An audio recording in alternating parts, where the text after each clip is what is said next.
The Calgary Police Service has charged a man following a 2-month investigation into suspected child sexual abuse. In early June 2019, police launched an investigation into a complaint from a 15-year-old boy who alleged that he had inappropriate sexual contact with a man who had ties to a youth basketball initiative. The man was in a position of trust with the boy, coaching and sponsoring him in a basketball team through the Keepers International Club. The man purchased a number of personal items for the victim and provided transportation to and from sporting events, games, tournaments. It is alleged that their interactions escalated to sexual assault, which occurred at the man's residence in Calgary. And this occurred on a number of occasions over a 12-month period between June 2018 and 2019. On Wednesday, August 7th, police arrested Junny Gallaza, 59, of Calgary.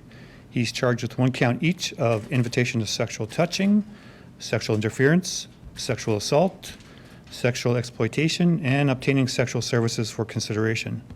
He will appear in court next on August 21st.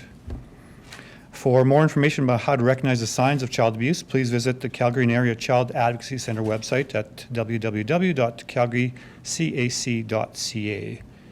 People are asking anyone with information, or police are asking anyone with information that could aid in this investigation to contact our lead investigator, Detective Amy Spence, directly at 403-428-5457.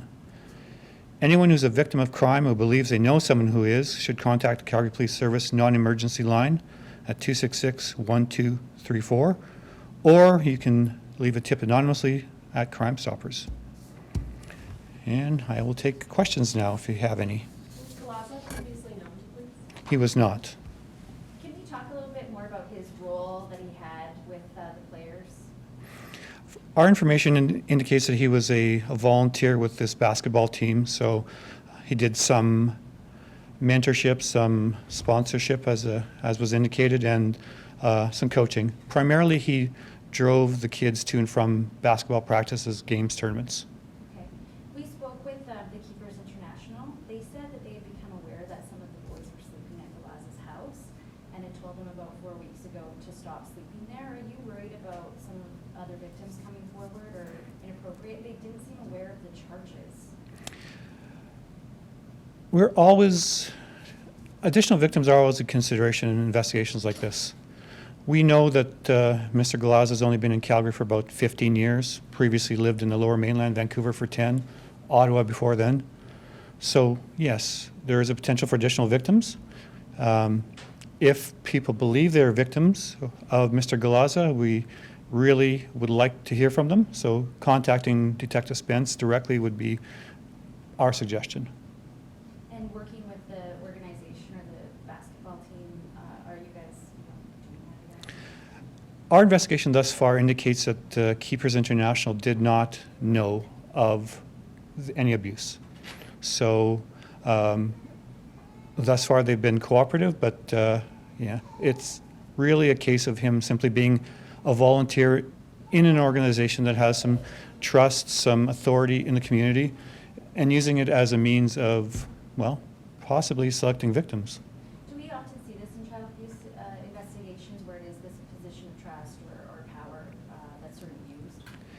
It is certainly something that is not uncommon, unfortunately.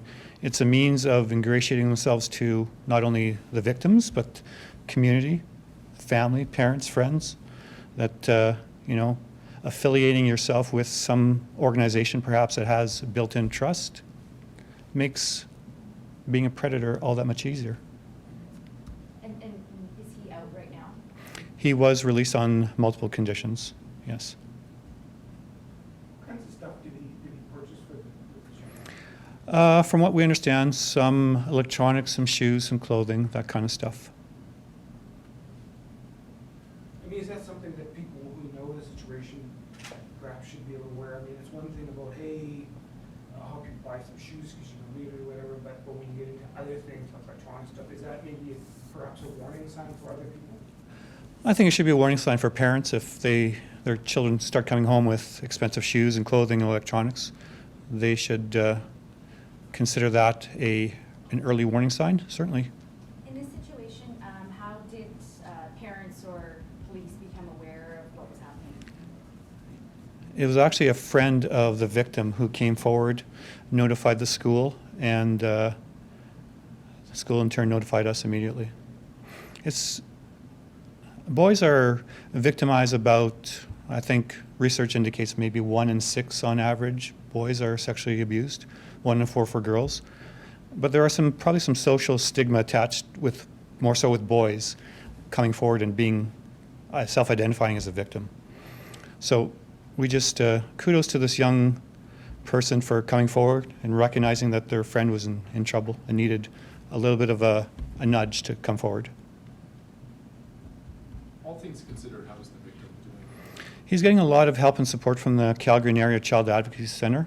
I know his family and friends are very supportive. It's not easy. We know statistically that kids who are sexually abused are higher risk for PTSD, for drug and alcohol abuse, and even suicide. That goes down significantly when they get help. He's getting help, and we hope he's on the road to recovery. Anyone else? Can you talk a little bit more just about the 2-month investigation? What goes into that? Actually, in our world, the 2-month investigation is rather quick. It happened rather fast. When we realized that we were dealing with an offender who was physically assaulting a child, we stepped things up. We threw a lot of resources at it. Can't really talk about the strategies or the tactics we used to gather sufficient evidence, but it went a lot faster than we typically see because we want to ensure that no other children are being abused. This might be obvious, but the kid was obviously taken out of the situation immediately, not part of the investigation. Exactly, yes. Do you know on average how many files you guys are dealing with on an annual basis? Last year we had 657. We're at 372 so far this year. Typically, I think about 34% will be boys, victims, 64 girls, and around the 2% are transgendered.